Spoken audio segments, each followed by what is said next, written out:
Willkommen beim Wandaful Podcast, Living Yoga off the Mat. Ich bin Wanda Badwal. Ich freue mich, gemeinsam mit dir die faszinierende Welt des Yoga, der Spiritualität und persönlichen Weiterentwicklung zu erforschen. Zu hören und zu erfahren, wie wir mehr Liebe, Balance und Erfüllung in unserem täglichen Leben integrieren können. Willkommen bei Wandaful. Schön, dass du hier bist.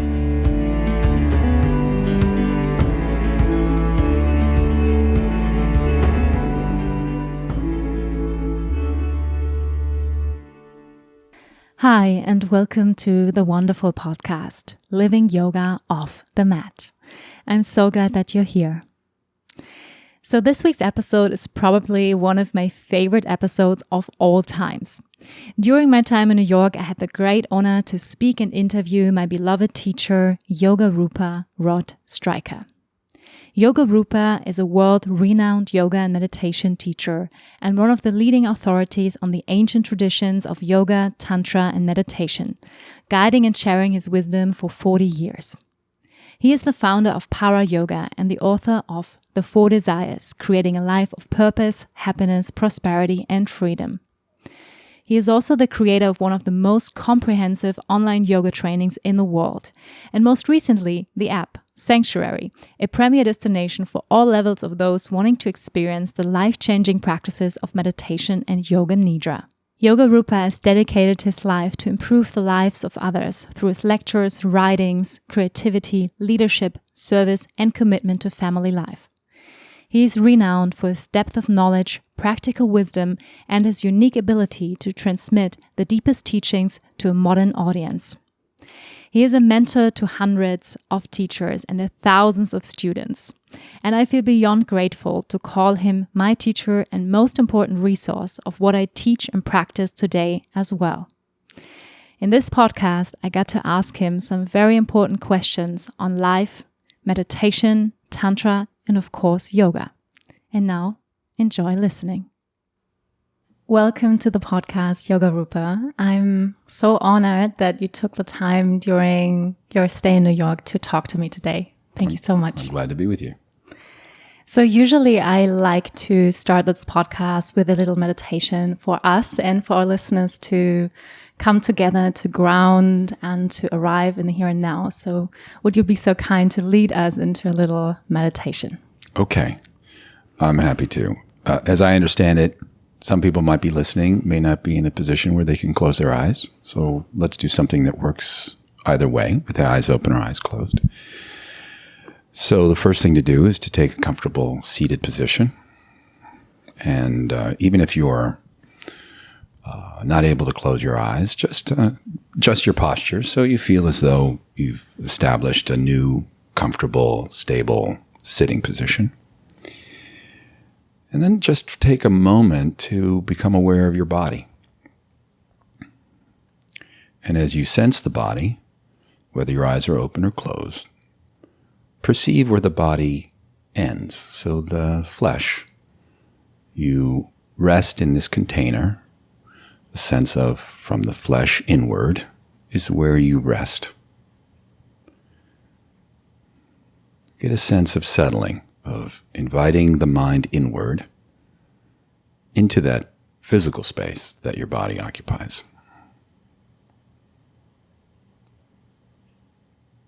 And now just take a moment to reflect on the space outside of the body. Depending on the environment you're in, you may have different perceptions of it, you may have different ideas, different associations to what's outside of your body. But for the time being, what I'll ask you to do is to step into the mindset of the yoga wisdom, yoga tradition, which suggests that outside of us, throughout the universe, there are forces that are the basis for healing and strength and inspiration, literally of our spirit. And so as you sit comfortably, become aware of that space just beyond the body as being inherently nurturing, strengthening, positive. Now notice your body breathing. And as you breathe in, sense this nurturing, healing, illuminative bright, vibrant force moving through your flesh and toward your spine. And as you breathe out, as the body breathes out, just sense that same healing, nurturing, strengthening force moving outward, energizing every cell and even the space outside of your body. And so for the next minute or so, it's just that. Repeating it as you breathe in, sensing vibrancy, healing, light, strength, perhaps even love, moving into you. And as you breathe out, it's moving throughout the body into the space beyond it. So this movement is flowing effortlessly on the current of your breath. And what you might start to experience is that the spine, as well as the cells of the body, are coming to life, are being rejuvenated. And even the space around you, as far as about arm's length in every direction, is also becoming vibrant, healing, strong, luminous.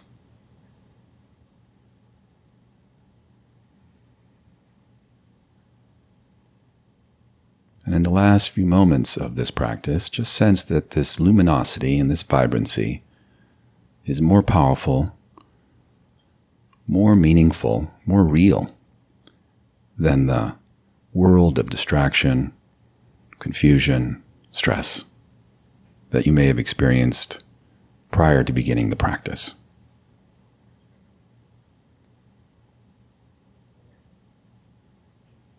And finally now, just sit and rest, eyes open, eyes closed, but feel, be aware of about arm's length in every direction. You rest in a vibrant, healing, nurturing presence.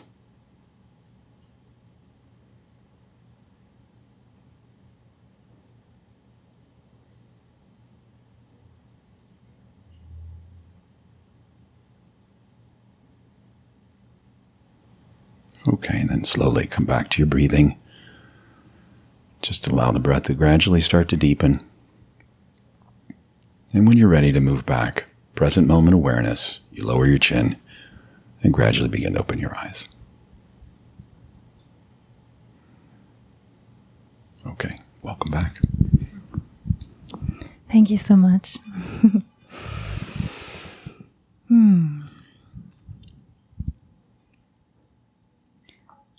So the first question I would like to dive into this conversation is, what moves you right now?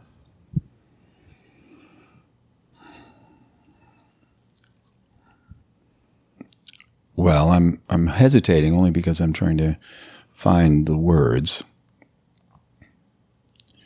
What moves me is stillness and silence.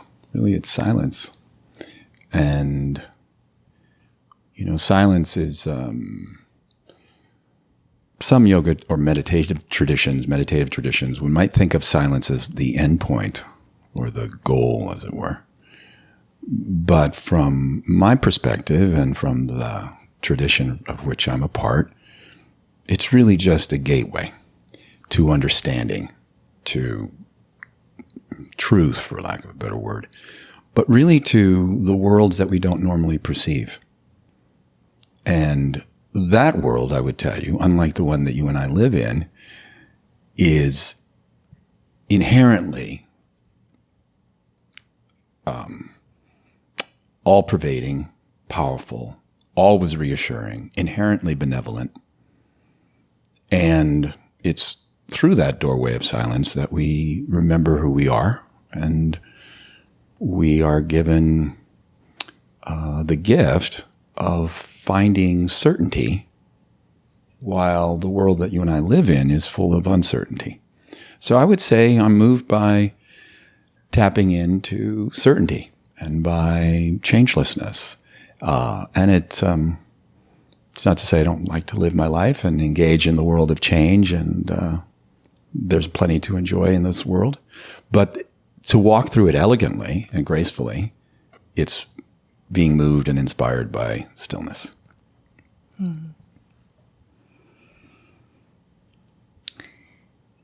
Yeah, I was actually reflecting on this weekend's immersion we had, and I thought it was quiet. Like there was this taste of silence you just described. And I really appreciated that in a loud city like New York is. And something you also spoke or we practiced was shanta, and the Sanskrit word for peace. And you said that shanta, if you could teach us only one thing on this weekend, would be the most important one. So my question is, what does that word personally mean for you? And by what measures do you know you're living fully in its principles? Wow, part 2 is even more interesting than part 1, but let's try part 1. Part 1 was, refresh my memory, I'm already on tracking on part 2. So part 1 is? So what does it mean for you personally, shanta, peace? Yoga is so pervasive these days, and I've watched. I've taught for 40 years, and I've watched as in the last 20 years or so, it suddenly becomes something that's readily available, and yet seems to have been a kind of split from the deep understanding of what it has to offer us. As a result, a lot of people practice yoga, and there's almost the assumption that I practice yoga, but I go on living my life like everybody else lives their life. In other words, it has minimal impact in how we relate to one another, how we relate to what's happening globally and socially and politically. And I personally, I'm saddened by that, to be honest, because I think if you practice yoga, if you really devote the time to do yoga, it should have a deep and profound effect on how you live your life when you're not doing yoga. And so within the yoga world, I see as much reactionism, if you will, and as much division, as much anger, and as much restlessness. And so it tells me that really something is missing. And the thing that I spoke to repetitively this weekend was this idea that the foundation of practice becoming meaningful and really opening the gate to all of the other treasures that people describe as being the outcome of a meaningful yoga practice. The foundation of all that is peace. We're so quick to react these days. So quick. It's almost like there's no time to process anything. And part of it is that we're so unsteady within ourselves that we almost have to there's no choice, because our own ship is so unsteady that we immediately have to throw our reaction outward. And so that to me is indicative of a lack of peace. And what peace begins to do is make you steady in unsteady times. And I think that's what I was speaking to when I said maybe the most important thing I can give you here is for you to become more steady in these unsteady times. And I think part 2 of what I offered was, don't wait for life to get steady for you to feel steady, and become steady in the midst of this turbulent sea called the world and where we find ourselves right now. I really believe that yoga done thoughtfully and mindfully and systematically makes it possible for us to live more steadily in this world that is anything but. Part 2 was, how do you judge it? How do you measure it, or that you are living at its principles? I don't know if peace has principles. I do think peace has qualities. We can see there's a short list of symptoms that indicate that you have more peace. And so I spoke to that a bit, which is, number 1, you're less reactive. 2, you probably sleep better. 3, you carry fewer burdens emotionally and psychologically. You're less angry. And by the way, it doesn't preclude you from being passionate. It doesn't preclude you from carrying on your life with enthusiasm and inspiration. It doesn't mean you don't challenge yourself, and certainly doesn't mean you don't grow. So what we see is just less reactionary. You're less reactionary. You're more at home, even when the conditions are not. You're not in a kind of self-contained little world of your yoga mat or your meditative cushion or whatnot. So I would say that overall, there's more equanimity. There should be more joy. And there should be more faith. And when I say faith, it means that there's a positive outlook about yourself and life. And Patanjali, the great seer, the Maharishi of yoga, tells us that one of the symptoms of not seeing ourselves is that we become pessimistic. Pessimism is actually a symptom of not seeing yourself. And you can't see yourself unless you have peace. So there's a lot to be said for something as simple as peace. So you just said that you can see as much reactiveness and angriness in the yoga world as in the not yoga world. And one of my favorite quotes of you this weekend was, if you're pissed off at the world, but you can't stand on your head, who the hell cares? Yeah, I may have said that. Can we put that in a quote? Okay, yeah. You can quote me on that. I will make that up. Sometimes I say things I don't want to be quoted on, but I think I did say that, and I think that's and you said the world doesn't need another angry, reactive yoga teacher. Yeah. I completely agree. And my question is, for me, this quote also speaks on the fact that many people still think that yoga is about asana. Mm-hmm. And that we have to manage advanced pose like headstand, handstand in order to be a yogi. So can you clarify a little bit that confusion about yoga that is, I think, still very present in the West? Because one of the most repetitive question I get is, can I do yoga because I cannot stand on my head, or I'm not flexible, or I'm not this or that? So, can you clarify that for us? Sure. Well, first I'll just say that I needed to get clarity on that. In my early 20s, I discovered yoga when I was 19, and then, got very committed by the time I was in my, 21, I was already very committed to it. And for a while there, I had the understanding, I had the false association to yoga, and that is that one day when I got far enough in any given pose that suddenly all my problems would go away. So and then at that age too, you have a certain emotional investment in how you look in poses and how it looks. So I was in a rush to get my feet on my head in back bends and stand in the middle of the room and in a handstand or whatnot. And my body was cooperative and I was healthy, and so I could do stuff like that.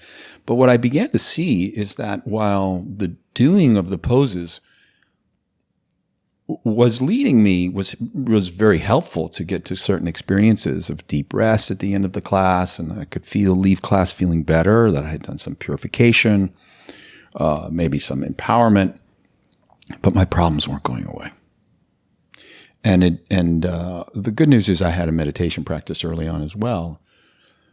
And slowly the kind of limited value of asana became clearer and clearer to me. There is no point in any pose where if you get an extra inch, suddenly your problems are going to go away. Suddenly the way that you see yourself, that you judge yourself, the unresolved issues you have in your own heart and mind about yourself doesn't vanish because you're now an inch or two closer to your knee in a forward bend. And that's just a fact. There is no kind of threshold that the body is holding that if you pass it, you're perfect. And I had to realize that. It took a long time. And then, the other thing was because, within a few years, I was in the company of a lot of other very advanced practitioners, asana practitioners. I began to notice that there were a lot of super, super flexible practitioners with most amazing practice, asana mastery. And a lot of them, some of them were liars. Some of them were terribly insecure when they weren't doing it, so secure when they were doing yoga, terribly insecure when they weren't doing yoga. Some of them were creatively stagnant, and I put myself in that same thing. I was just seeing all sorts of my own inconsistencies, and so I began to realize that the body wasn't going to solve it. So we should understand that the real issues are on how we perceive, both how we perceive internally and how we perceive externally. And what I like to tell people, especially in this day and age, is like there is no inherent conflict in life. Even as conflicted as the world appears right now, there is no inherent conflict. As Buddha said, the world is empty, and everything in it is empty. It's neither good nor bad. The conflict is in us. It's how we see things. It's this kind of emotional, mental, psychic structures that we bring to the world that then create the conflict within us. The conflict is already there. It's not the world. So the key is that we can use asana if it's used intelligently, not as an end in itself. Otherwise, it's like a gymnastic competition. Someone gets a 9.6, someone gets a 9.2, and wow, if you're really good, you get a 10. But speaking about that, I sometimes tell people that back in the Olympics, the very first 10 was Nadia Comaneci. I don't know, it's probably before your time, but she was the first 10 in Olympic competition. Well, she lived in Eastern Europe at the time, and within a couple of years, she had a nervous breakdown. Maybe even ones going on, anxiety attacks prior to these competitions where she got 10s. So it tells us that you can have absolute control, perfect control of your body, and that the mind can be absolutely in chaos.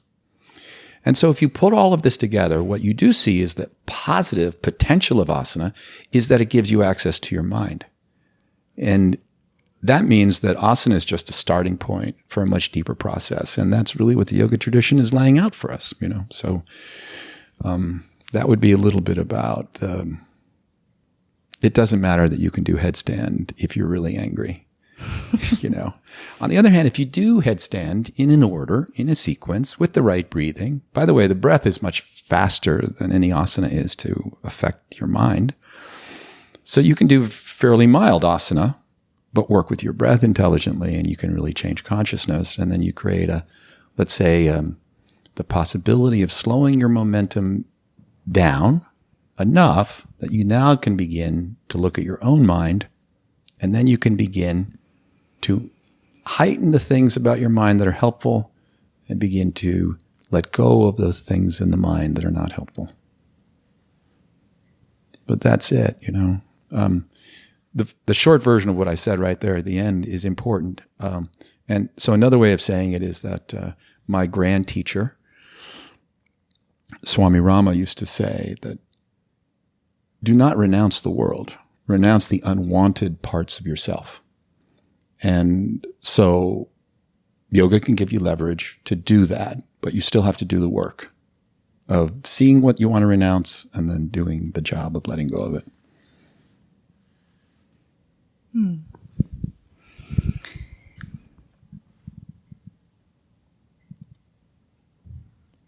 What I really like is that you are not also shy to point out, things you observe in the yoga world, in yoga teachers, such as that yoga teachers are as angry as other people in times, what is also my experience. And people, I think, sometimes have this assumption of yoga teachers as this people high up there, don't having these kind of feelings, or shouldn't be emotional, shouldn't be this, shouldn't be that.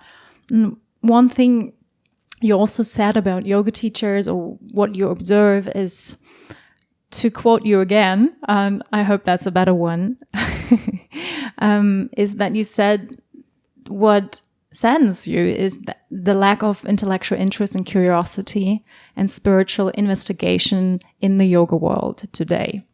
So you are a yoga teacher over 40 years, teaching yoga meditation around the world. So I would love to hear your observation about this development. Wow. Again, this came to me,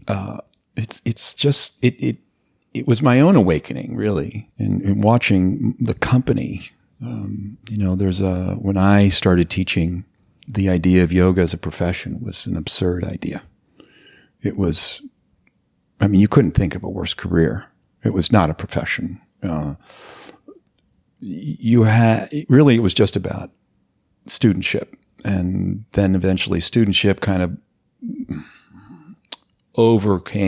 just got so full that you figured, well, the next dimension of studentship should also be teaching. But that's what it was for me. So I think part of the challenge, though, is that yoga did become a viable, not an easy, but a viable profession.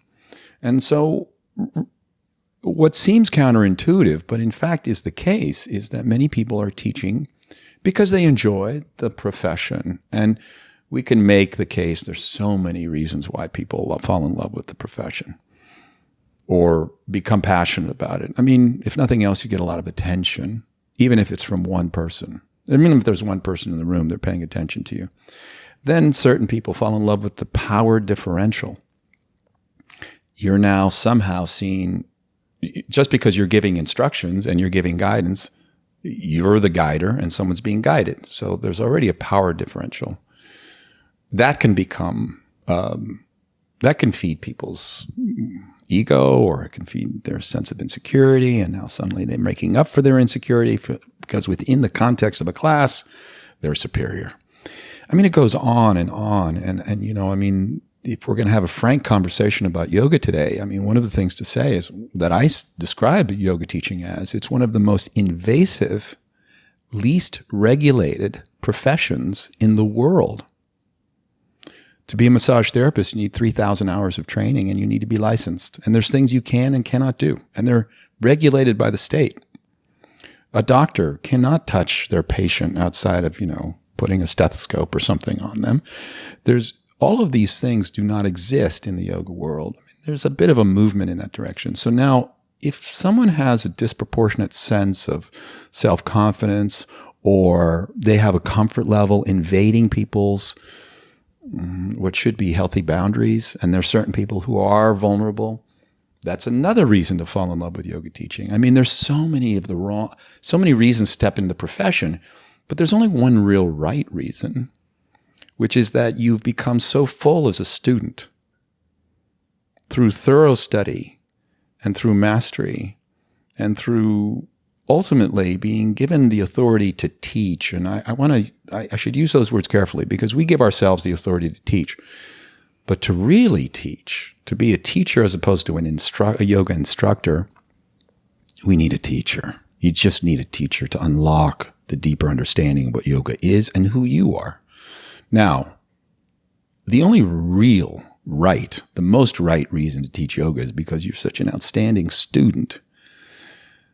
And that flame of teaching now has been stoked and is so bright that you have no choice but to start teaching it. But you're sharing your experience as a student, not embarking on an ambition to become an instructor and name recognition and things like that. And frankly, you touched on it. I'll just part two, and I'll try and sum it up. And that is that you can be in the profession of teaching and not be very spiritually motivated,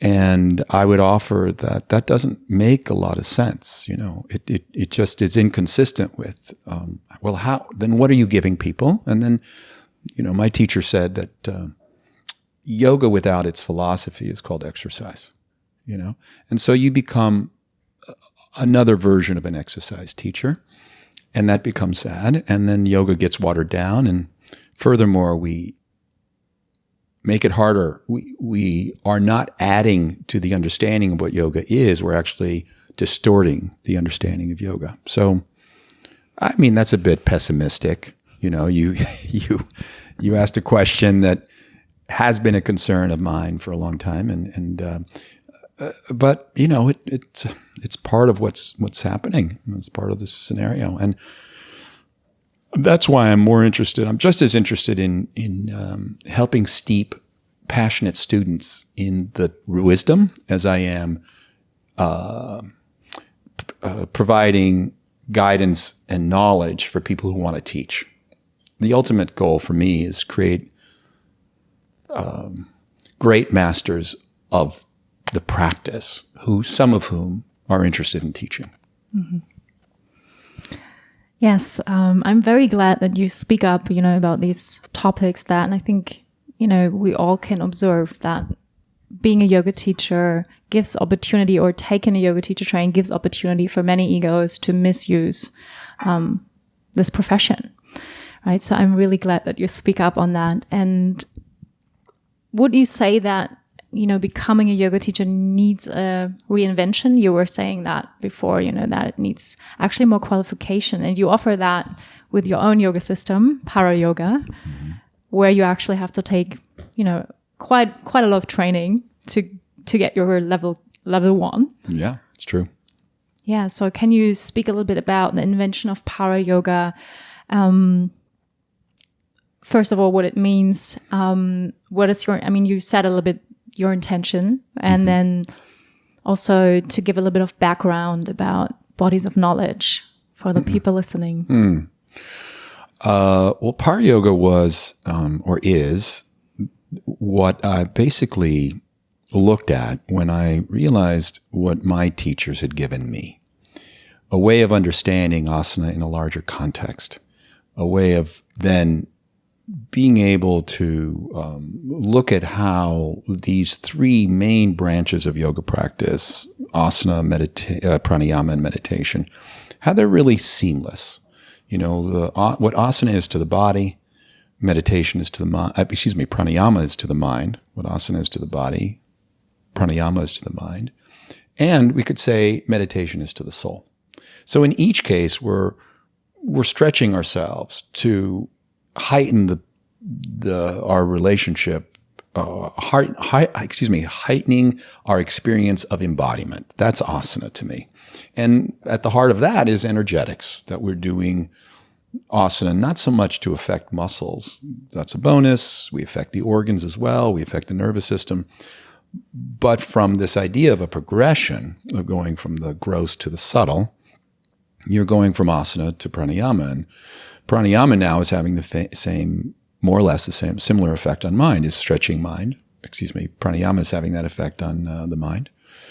And then similarly, although the soul is not affected, but meditation is what gives us access to the soul. So I looked at really the systems that, I looked at the breadth of what my teachers were teaching me, and then really wanted to make it systematic.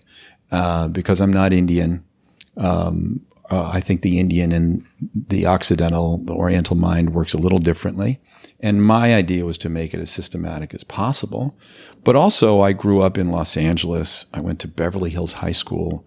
I had this very Western material kind of incarnation. And then at the same time, as I looked around, I realized that no one else had studied with the depth, with the unique teachers that I had studied with, and there was no one really speaking to this right around 2000, even a little earlier, 1995, I was in my own bubble, and then I began to see yoga starting to grow and do its thing. So I really wanted to capture the essence of that. What I realized to your question, there were 3 inherent streams that informed it: yoga, tantra, and Ayurveda. And yoga is really the science of, if you will, the refinement of the mind. Tantra is essentially the control and the development of prana, or energy. And Ayurveda is this amazing science, which is in some ways the medicine or the medical science of yoga, of Veda, which is the origins of yoga, that speaks to this this link between the world of matter and non-matter energy. And so Parayoga was that. And indeed, you mentioned that it requires a lot of study. I'm not interested in doing a cookie cutter thing that everyone just leaves, goes in, does 200, 300 hours, and they're done. It's probably a 3 or 4 year program, minimum. And part of it was to make it that long because in the midst of studying it, it's really about integrating and becoming the content. And that way people are actually changing. It's not like you're the same and now you have new information and you just spew out information from your same level of self-understanding. That would be self-defeating. So it takes time, one, because it's a meaningful content, but two, but to take ownership of it requires self-transformation. So that was the kind of idea, and it was from the very beginning, was to ensure that there was studentship being, shaping potential teachers. If you look carefully at my training program, it doesn't say teacher training. It just says Parayoga Master Trainings. And although they certainly are the basis for becoming a kind of higher level teacher, if you will, I think it's probably your master's or your doctorate in teaching, but also teaching a lot of different styles and people who are not so familiar with more esoteric aspects of yoga. So did I cover it? Does that cover it, kind of?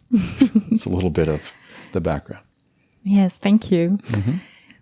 So the next question is a little bit more specific. As you speak of classical yoga, as you said, the yoga of the mind, Raja Yoga, Tantra in Ayurveda is one body of knowledge, right?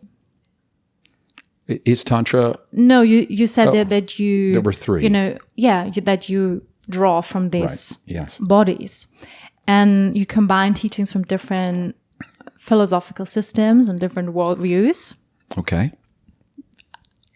Yeah, yoga is different. Yoga is different than Tantra, right. For example. So I had the other day a conversation with a good friend of mine, and she's a tantrika, and she says you cannot mix these two. That's the opposite. Like how can you combine that? So I would love to hear from you how you, or let's say, where do you see the common denominators, or how do you bring them together, these seemingly contradictory systems?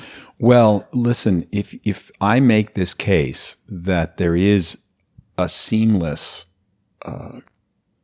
gathering or seamless confluence of these 3 rivers of yoga, tantra, and Ayurveda, and I put that forward in an academic environment, there's some academics might have a heart attack on the spot.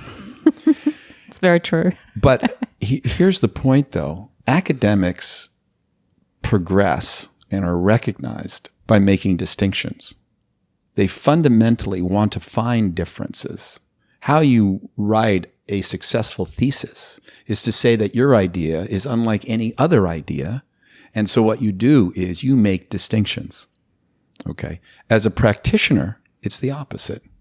As a practitioner, what you do is you begin to experience or perceive the common ground.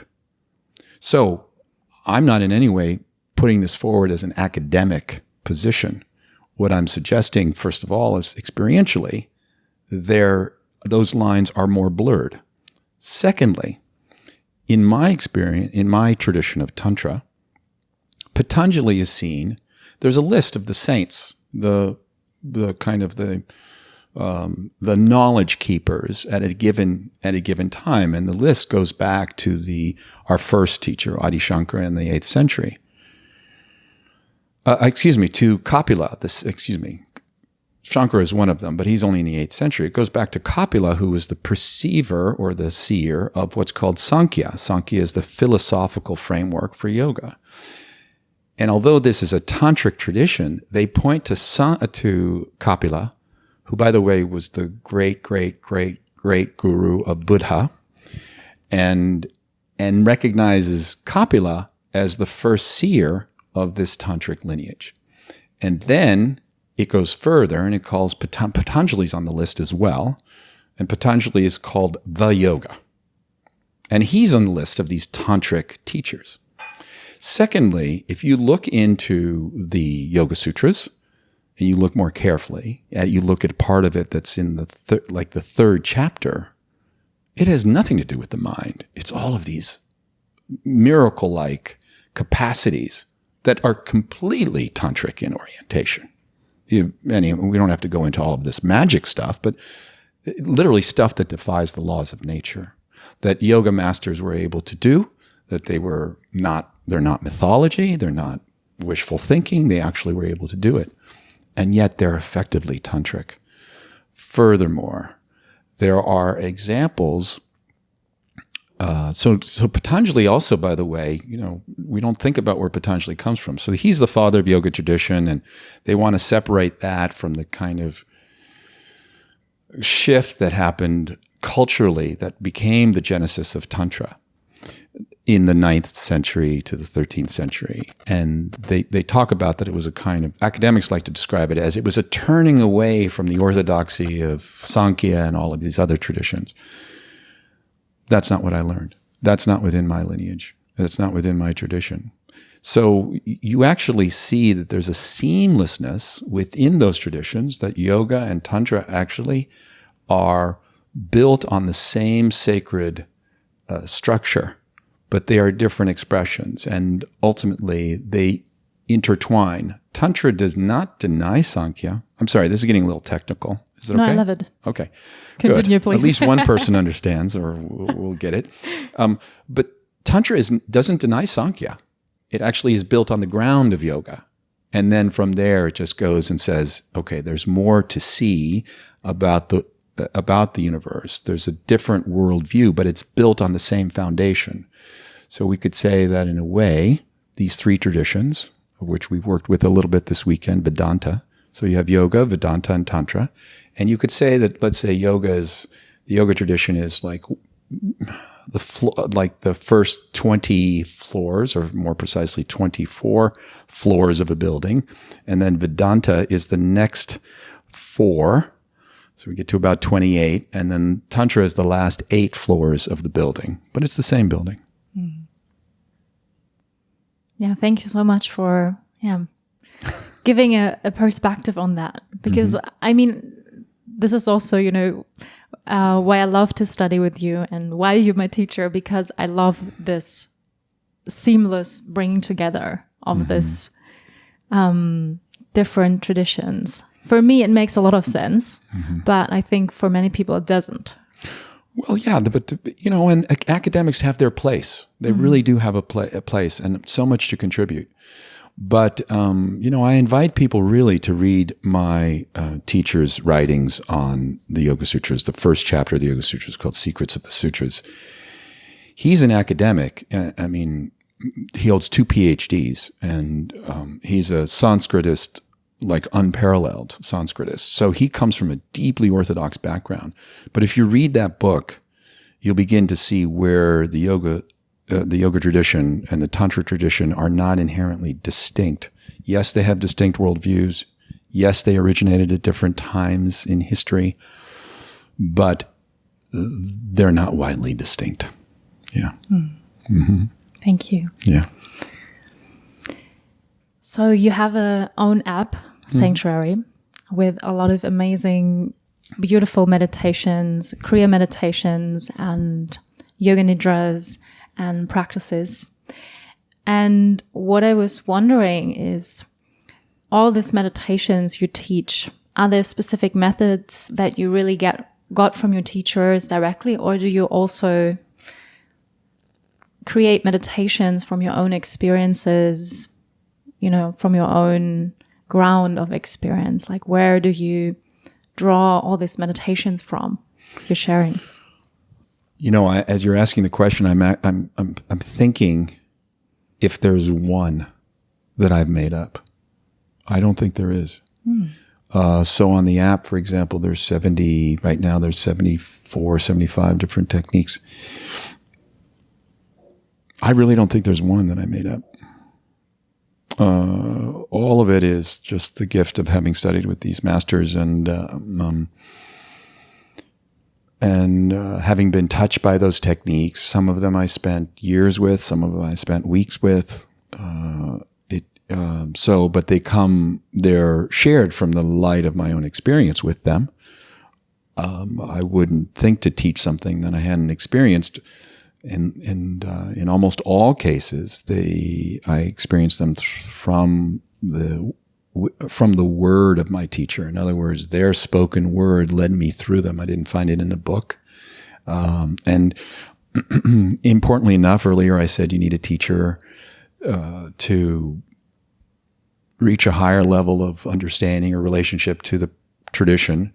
And most specifically, the tradition is very clear. They say that it has to be in the spoken version of it. In other words, if I captured my teacher's notebooks or something, and I got into their notebooks with all of these techniques, word for word, and I read it to myself, it would not have the same power as hearing and experiencing what comes through the voice of the teacher. And it's called, the term is kavi. Kavi means whispering wisdom. That on the whisper, on the voice, rides the experience of the teacher. And that's what we experience when we're in a room and we hear being led through a technique. So the short answer is no, I don't make them up.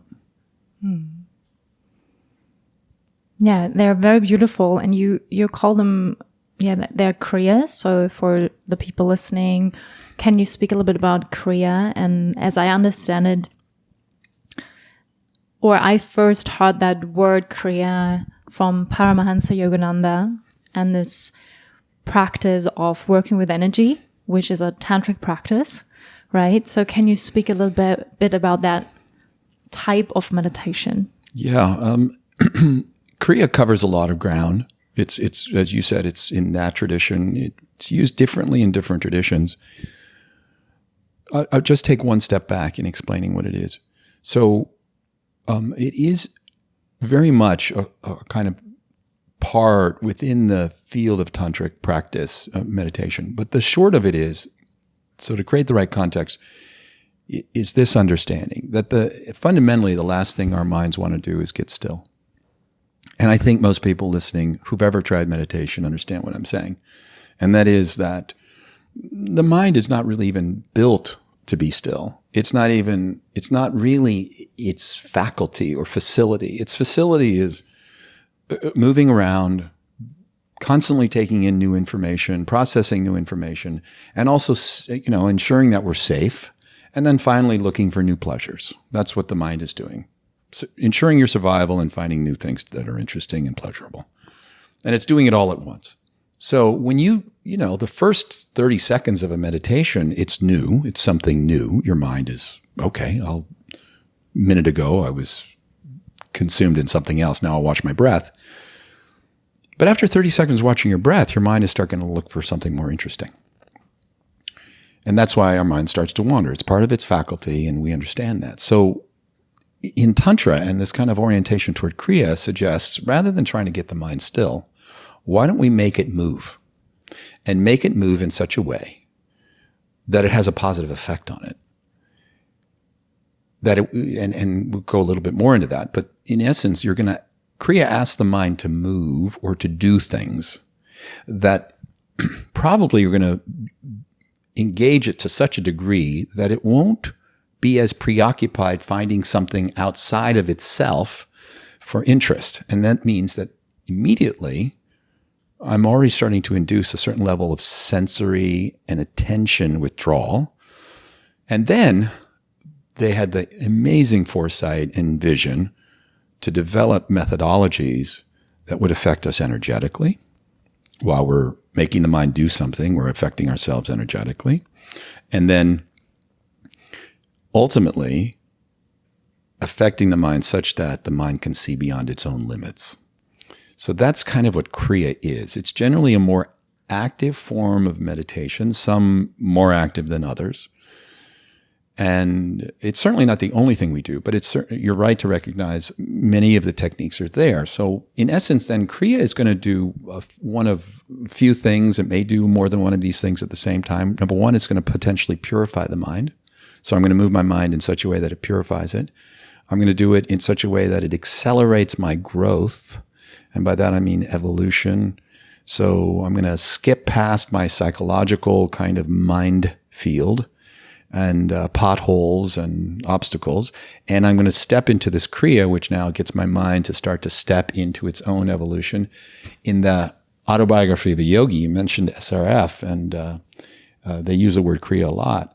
There's actually a footnote that if you do a specific Kriya in that tradition and you do it with 100% of your attention, it has the equivalent of living 33 lifetimes. So there's something that it suggests that if I could so collect my attention so thoroughly, make it one-pointed, do this particular purification, it's going to affect me so profoundly. It's as if I had learned the lessons of having lived 33 lives. So, and then there's this other thing of accelerating our growth, which I said, but it's also then finally maybe empowerment. And empowerment is not something that a lot of traditions talk about. Certainly in Tantra, we do a lot, in as much as we think that you need power to be successful. You need, and whether that's worldly or spiritual. And if someone wonders what that's about, because that doesn't sound very humble or it doesn't sound particularly spiritual, what I'd say is that, well, let me ask you something. Do your obstacles have any power? Do your bad habits have any power? Do your less constructive thought patterns have any power? And the answer, I think, if we were honest, would be yes.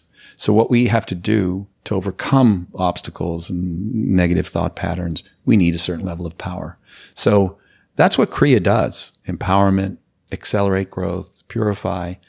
And then once we've quieted the mind, then more traditional practices, for instance, mantra practice becomes, or awareness practice becomes probably the right, probably the place that we really get steeped in the meditation. So Kriya is a kind of, we'll call it a preliminary practice until we get to this place and within a given meditation session where the mind is quiet. Yes, thank you. For me, it makes so much sense to, I tried Zen meditation where it's mainly on emptiness, and I find it the hardest form of meditation. Yeah, it's true. It's true. So I think this Kriya meditation is a beautiful invitation also for people who start meditation to also experience different levels of their mind. Mm-hmm. Of consciousness, and I can highly recommend practicing with your app. Yeah, well, thank you. Just let me give you, because we were speaking so theoretically a moment ago, just really quickly what I'll mention. So let's just say that someone has had a big disappointment in their life. Well, let's say they have heartache, sadness, and they now you bring your sadness to your meditation. But the sadness is, if it qualifies as significant, potentially had a word for that. It's called mudha, where the kind of the emotional color is influencing the way you perceive. So let's say your meditation is on your breath, but still the emotional color of meditation, of sadness, will be powerful enough that you're kind of seeing your breath, but you're seeing it through the lens of sadness. So now, what if we understand that sadness has an energetic effect? And that, we'll be super general. We'll just say, okay, sadness creates less prana, less life force in the heart center. Not talking physical heart, but the heart center itself.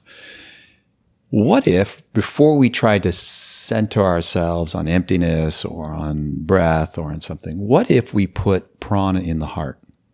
What if you took a few minutes to systematically connect to life force, like we did at the beginning of our talk? But we used it for kind of a different orientation, to the point where you would not actually try and meditate on something subtle or emptiness or anything like that. You would put that out in your mind. But if you moved light, if you moved prana into your heart so that the heart was luminous, and there would be a point where it would no longer be theoretical, it would no longer be an effort to feel it, you'd actually be feeling it. Now we would have shifted the pranic landscape from the one that reflected sadness to one that reflects fullness. And then from fullness now, you're actually ready to meditate. So that's the role of Kriya. And there's more than one Kriya for the heart, and we bring light to the heart. Now it's robust and vibrant and whole. Then this gateway to things like emptiness or other things become much more accessible. So that's the logic of, say, Kriya. Speaking on emptiness, you said in the beginning of our talk that you quoted this Buddhist saying of that the world is empty and that nothing is neither good or bad. And I would like to come back to that in a larger context. You know, when we look at this world, obviously there's suffering on this planet, a lot of suffering. You know, forests are burning, animals are suffering. So if you could be the leader of the planet, it's a big one, watch out. So, and you could change something like about our society, politically, or anything, like, would you change something? As you said in the beginning, there's neither good or bad, or, you know, also speaking of a divine order, would you actually change something? Or would you say, you know, yesterday you said something about the field of consciousness and that all solutions are already there. Mm-hmm. So right now, what you see as a solution for living more peacefully, more sustainable? Collectively, you mean? Yes, not for humanity. Not on an individual basis. No, like collectively. Yeah. Well, if I was a leader who was tasked, as you have, with the responsibility of bringing more global peace, I would piss a lot of people off. How would you do that? Because they're really attached to conflict. They're really attached to their worldview, which says that their perspective is better than everybody else's perspective. So you know, you ask a very powerful, significant question. Would you? You know, I heard that in the latter part of your question. Would you, if you could, like, magic wand, would you change things? Well, I don't presume to know the larger plan, God's plan. I don't presume to know it. I'm not a fatalist, but at the same time, there's a great saying that I heard once, and I've tried to find the time and the source for it, and there seems to be no acknowledgement of what the source of it is. But the statement is this: if human beings could think like God, they would be God. And so it's all well and good to say, yes, absolutely, I want more peace. Absolutely, I want less division. I'm super, the what's happening to our climate is, in a sense, heartbreaking. It really is heartbreaking. Mm-hmm. And, I have children. I have 4 children. So it's hard to imagine the world we're leaving them. So yes, if I could snap my fingers and we could fix the ozone, and yes, I would. But that's coming from a very personal, non-yogic perspective. I think God's got a plan for us. Now, that might mean more conflict. It might mean more desperate times. Here's what I know. When I look back, people had fears in my country, in the United States, prior to 9/11. So that was a significant point of departure. There was less fear collectively before 9/11 than there was after 9/11. But it's gotten only worse and worse and worse. At the same time, more people are pursuing a deeper understanding of themselves than ever. So in a way, as darkness becomes more dark, people pursue light with more intensity. And it's consistent with what the teachings tell us, which is this is the great question people always like to ask, which is why? Why, if we're so perfect, do we live in a world so full of conflict? And why do we struggle and not remember that we are perfect?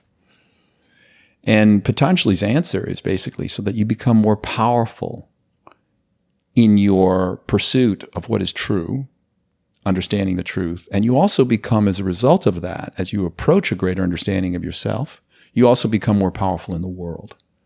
So, I'm not, I'm very divided about even trying to come up with an answer for what you're suggesting, because on a human level, on a personal and emotional level, the lack of sustainability and the impact to our globe and everything is heartbreaking. At the same time, we have to be careful about what we wish for, because there is this great plan going on that's bigger than any of us. But at the same time, in my own private way, and I'm not very public about my political stance or where I put my money or energy, I don't think that's a yogi's, at least this yogi's, profession or role. So I keep that private. So I'm passionate about it, there being less suffering in the world. But at the same time, if I could wave a magic wand, I would have more people know themselves. And from that self-knowledge, they would act with greater discretion and discernment about what is the right thing to do when they're not doing yoga and when they're not, sitting in their meditation. And then the world would be better as a result of more people knowing themselves. Mm-hmm. I think I evaded your question, maybe diplomatically, maybe not. You did very well, I think. Yes, it's heartbreaking to see, like if you follow any of those social organizations, animal organizations, like it's breaking your heart every day if you swipe through social media. And I've lived in Bali for a few years, and, there are all these street dogs. I mean, you've been to India many times, and every time I see a street dog, it's like breaking my heart on a very deep level. And every time I have this inner conversation, do I jump out of the car and spend the whole day rescuing this dog? And oftentimes I didn't, right? And then I lived with my feeling of guilt that I haven't, and thought about that dog for many days. So obviously, we can't rescue. I mean, we can dedicate our life for sure to rescue dogs, but I didn't choose to. So, do you have a practical mantra or prayer? Because in that moment, every time I go like, okay, what can I give right now on an energetic, heartfelt level to minimize the suffering for that being? Like, do you know any of your tradition or that comes to mind that we can use for another being in pain? Okay, I will. I'll do that. But first, let me tell you a really quick story that addresses this. It was my first trip to India, and my teacher, I went with a group and with my teacher, and he was adamant about the fact that we don't give money to the poor. He said, we give money and we know how to give it. Please don't give any money. But you get to India, and it's not just the dogs, it's the children, and anyway, so, I start feeling pretty emotional just thinking about these children. And we did a tour of a temple, circumambulated. It was in Chitrakoot, a beautiful mountain. You circumambulate, it takes about half an hour, 40 minutes to walk around it, my recollection is. And at the end of that, I walked with some people, and we finished early. The rest of the group was trailing. And we were waiting at the, meeting spot. And, of course, the children start to come. And I don't know, something distracted me. But by the time I turned around, I saw one of our group members taking out, I think, a 50 rupee note, which is, barely $2, $1 or something like that. And giving it to this young girl who could not have been more than 5 or 6 or 7 years old. And before I could get the word no out of my mouth to try and stop him, she had it in her hand. And within 10 seconds, no less than 15 boys converged on this girl and started pounding her for this money. And one of them, I don't think he broke her arm, but twisted her arm so badly in back So I want to just, there's this law of unintended consequences. Now, it's also quite likely because I also observed that there were adults watching the boys take the money. And I'm not sure that one of the adults didn't come to the boy who actually got the 50 rupee note and take it from him forcibly. So, it's easy to be short-sighted. It's hard to have long sight. It really is. We don't understand it quite in this sense. This is why I always refer, my point of referral back is the Bhagavad Gita on all of these questions of dharma and right action. And the key to this whole thing, which is, again, it reinforces the notion of what yoga is all about. It says that it's discernment. We have to be able to discern for ourselves. And where conscience is our guide, not morality, but conscience. Conscience perceives the repercussions, positive and negative, of our actions. So the whole point really then is, because the Gita doesn't, for instance, say the default position of a yoga, a committed yogi is pacifist. In fact, the thing ends in battle. Conscience tells Arjuna to go to battle. Moreover, what the point of the text is that only when the mind is quiet, when you're not moved by the pull of your emotions and your senses, and this is getting back to our very first question about peace, only when you're not pulled and in the swirl of passion can you make good decisions that ultimately have the long view.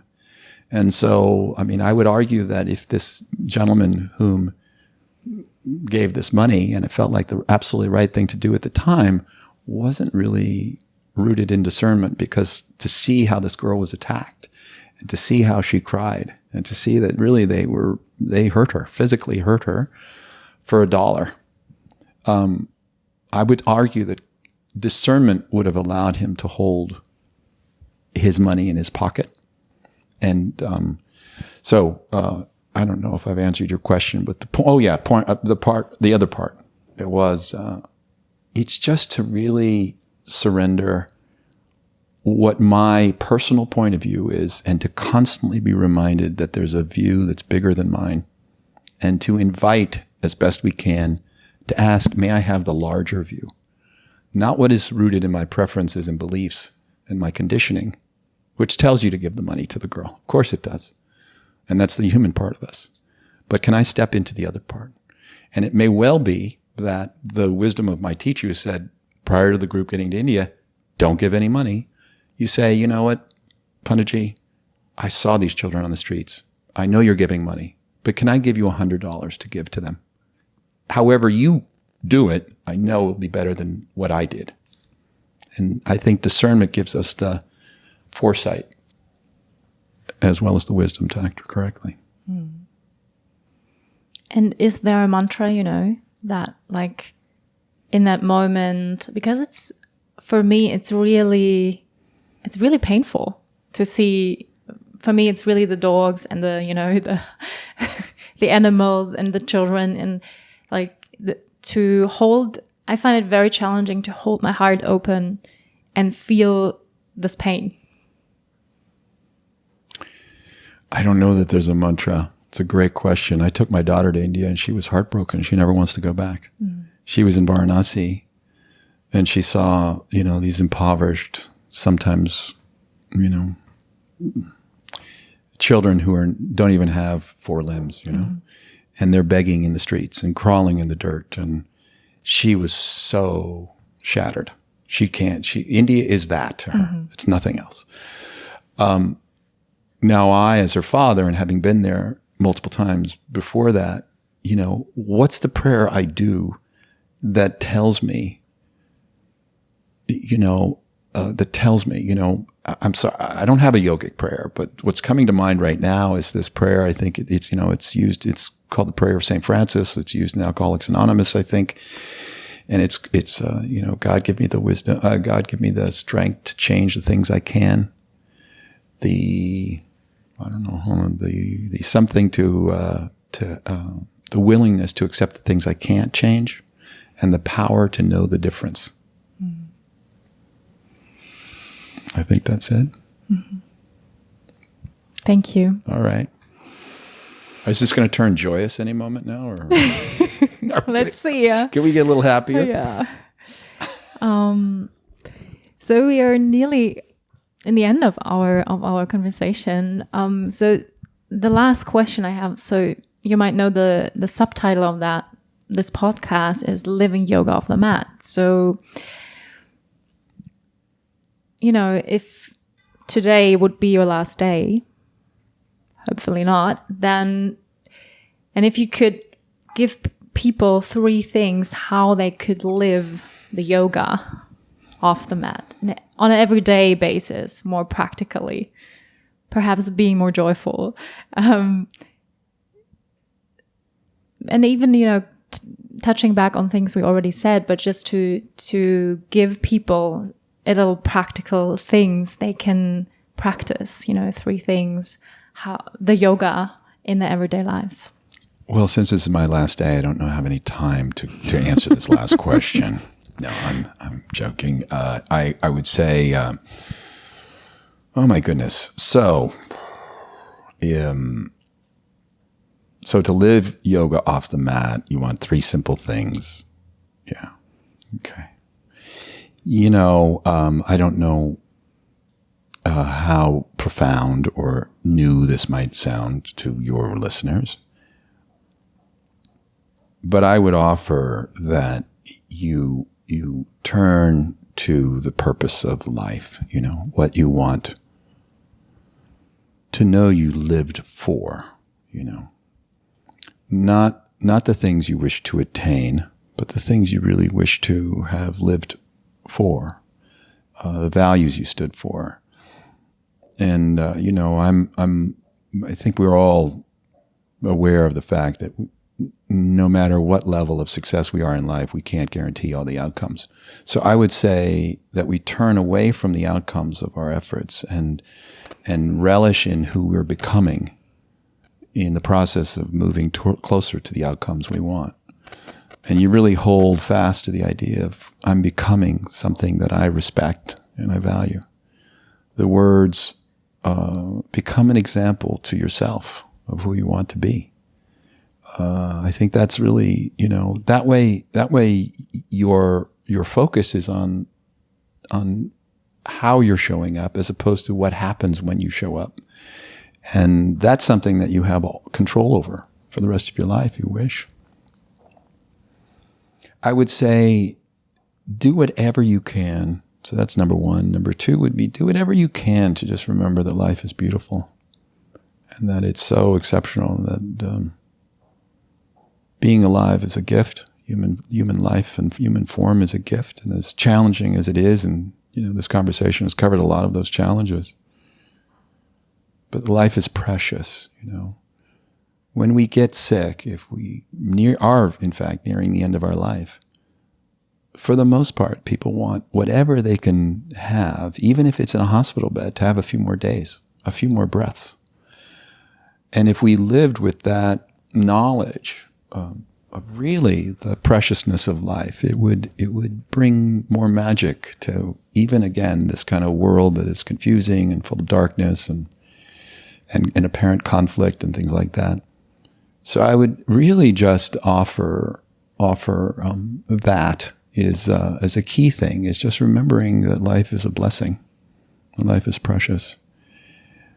There was a third one. The third one would be, where did it go? Just a moment ago I had it. The third one would be,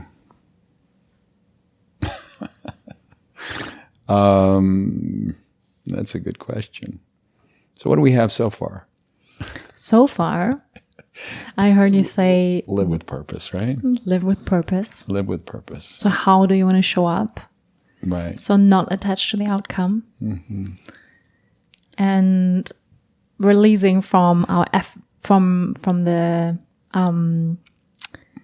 result of effort, so letting that go. And then secondly, really realizing the sacredness of life and how precious life is. Mm-hmm. And the third one? Third one is maybe the it's mystery. just two. Maybe it's just two. Maybe there was a third, but I'm happy, I guess, to say those two. And yeah, I don't know. It's escaped my mind now. Maybe it really is just those two. Maybe it's that simple. Maybe practice, meditation. Is that a good one? Oh, yeah. In the end, yes. Thank you. Very well done. In the end, it's that hunger to know yourself. Within Tantra, there's a tradition within it, sub-tradition of Tantra that says we take human form because after we died in a previous life, we saw the Creator. And it's called the Maharata, means the great pool or the great lake. And it's said to be God is not an old man or old woman. It's this lake that's so overwhelmingly beautiful, so shimmering, so shining, so brilliant, that we're overwhelmed by it. The first response to what we see when we see God is, this gasp at the wonder. And that gasp is actually born of the idea that we're not of that lake, that the lake is more brilliant than we are. And that separation from our Creator tumbles us back into existence. But that remembrance of the source of life is with us throughout our life, even if we don't remember that we remember. And so the teaching is that is the deepest hunger of all. And what I would say is, don't waste your human form without pursuing pursuing that deep innate desire to drink of that lake, to know your source. And then you have it all. Then you have the last thing is that spiritual component, and then you have the sense of living in life a bit freed of the obligations of it having to be perfect, and you're living for your purpose, and then finally just remembering that every breath is precious. Mm-hmm. Yeah. Yeah, thank you so much for sharing your precious time with us today. Thank you, Wanda. And your wisdom. Thank you. So if people, want to study with you, practice with you, so where can they find you? On multiple platforms? Where can they find me? Thank goodness this age is amazing, actually. This weekend there were 3 people I'd never met before. One flew from Norway, one flew from Argentina, and one flew from the Bahamas. Wow. But they knew me, and they knew the practices. So I'm online. The easiest way, I guess, is my website. It's Para, P-A-R-A, yoga.com. And they can practice with my app. They can practice on Yoga Glow, their classes. Meditation and Yoga Nidra is the main focus of the app. And then Yoga International is another platform. I have classes and courses. And I have courses, actually, I've been told they're the most comprehensive training courses online, period. And so those are online. You've done 1 or 2, yeah. So Parayoga is probably the easiest way, and they can find the Sanctuary app if they just want to experience some audio practices of meditation that we talked about before, Yoga Nidra. And it's really interesting to meet people whom, in essence, have been touched by the teachings and heard my voice. And then suddenly they're in front of me and they've been studying with me for 2 years, but I've never seen them before. Mm-hmm. And so it's a different age in that sense, but it's a gift because they receive the benefits of practice. And that's really where the teacher is. It's in the practice. It is. Thank you so much for offering such a broad, choice of practices, of trainings. And it's the greatest, inspiration and gift for me, and I think for thousands of people around the globe. So thank you so much for sharing all that. It's a pleasure, Wanda. Thank you. So I would love to close this podcast actually with 1 minute of silence, the thing that moves you the most in this whole universe. So I'm going to answer your question, and then we're going to do a minute of silence? No, we can. Which question? Oh, I don't know what moves me. No, I asked you this in the beginning and you said silence. Yes. Oh, okay. So, you're going to honor what moves me. True. Oh, fantastic. I listened, actually. That's great. That's what a good interviewer does. Yeah, everything is in silence. Golden. Silence is golden. Okay, let's do that. Okay, everyone. So wherever you are, if you have the opportunity to just close your eyes for a moment or just to turn your eyes inward, even though they are open. And then just take a couple of deep breaths.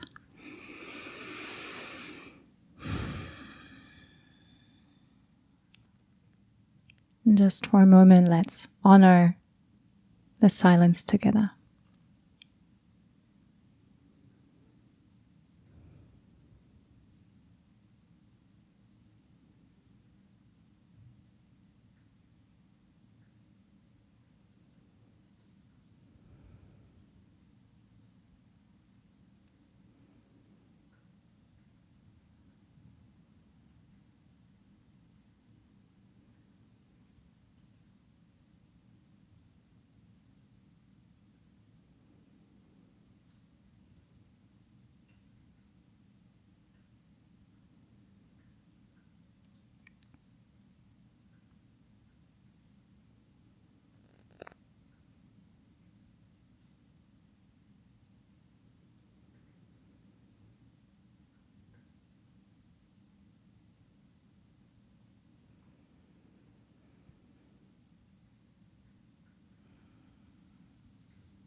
And then take another deep inhale and exhale.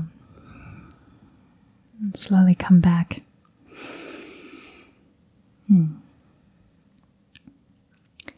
Thank you so much again, Yogarupa, for taking your time today. It's an honor. Thank you. And thanks everyone for listening, spending this time with us. And I hope to see you next week. Namaste. Vielen Dank fürs Einschalten und Zuhören. Wenn dir diese Folge gefallen hat, freue ich mich, wenn du auch nächste Woche wieder mit dabei bist. Finde alle Infos zum Podcast unter www.Wandaful.Living, Spotify, Apple Podcast oder deiner Lieblings-Podcast-Plattform. Ich freue mich, wenn du mir folgst, den Podcast mit deinen Freunden teilst und eine positive Bewertung dalässt. Denn nur mit deiner Unterstützung kann der Podcast wachsen und so viele Menschen wie möglich inspirieren. Danke, dass du dabei warst. Ich wünsche dir eine wundervolle Zeit und wir hören uns nächste Woche. Namaste.